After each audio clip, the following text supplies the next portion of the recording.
ഈ ഒരു വീഡിയോയിൽ നമ്മൾ നോക്കാൻ പോകുന്ന ഈസ്റ്റ് ബംഗാൾ കോച്ച് ഓസ്കാർ ബ്രൂസോൺ പറഞ്ഞ കാര്യമാണ്. സോ എന്തായാലും അതിലേക്ക് പോകുന്നതിന് മുമ്പ് നിങ്ങൾക്ക് ലൈക്ക് എന്ന് പറയുന്നത് വളരെയധികം ഇമ്പോർട്ടൻ്റ് ആണ്. 200 ലൈക്കിൻ്റെ ടാർഗറ്റ് എന്ന് പറയുന്നത്. സോ എല്ലാവരും ഒരു ടാർഗറ്റിലേക്ക് എത്തിക്കുമെന്നാണ് ഞാൻ വിചാരിക്കുന്നത്. കേരള ബ്ലാസ്റ്റേഴ്സ് വിജയിച്ച സന്തോഷത്തിൽ ഉറപ്പായിട്ട് നിങ്ങൾ ആ ഒരു ടാർഗറ്റിലേക്ക് എത്തിക്കുക.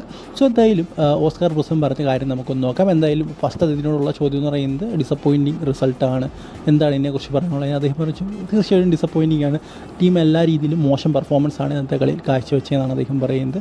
ഇനി മാനേജ്മെൻറ്റുമായിട്ട് ചർച്ച ചെയ്യണം എന്തൊക്കെയാണ് മാറ്റങ്ങൾ വരുത്തേണ്ടത് എന്നുള്ള കാര്യമൊക്കെ അദ്ദേഹം പറയുന്നുണ്ട്. അതുപോലെ തന്നെ ആ ഒരു ഗോള്, അതായത് നമ്മുടെ മെസ്സി ബോളി ഒരു ടച്ച് ചെയ്തിട്ട് പി വിഷ്ണുവിൻ്റെ ആ ഒരു ഇൻസൈഡിലേക്കുള്ള ഒരു അടി പോഷത്തടി തിരിച്ചു വന്നത് മെസ്സി ബോളി ഗോളാക്കിയിരുന്നെങ്കിൽ കളി ചേഞ്ച് ആകുമായിരുന്നു എന്ന് ചോദിച്ചു. അപ്പോൾ അദ്ദേഹം പറഞ്ഞത് ഇല്ല എന്ന് തന്നെയാണ്. കാരണം നമ്മുടെ ഈ കേരള ബ്ലാസ്റ്റേഴ്സ് വളരെ നല്ല രീതിയിൽ തന്നെയാണ് കളിച്ചത്. അതായത് 30 മിനിറ്റ് ഈസ്റ്റ് ബംഗാളിന് അഡ്വാൻറ്റേജ് ഉണ്ടായിരുന്നെങ്കിൽ പോലും ആ ഒരു ഗോൾ അടിച്ചതിന് ശേഷം ഈ കേരള ബ്ലാസ്റ്റേഴ്സിൻ്റെ മെൻറ്റാലിറ്റി മാറി അവർ ഡിഫറൻറ്റ് ലെവലിലേക്ക് പോയി. സെക്കൻഡ് ബോൾ എല്ലാം അവർ വിൻ ചെയ്യുകയായിരുന്നു.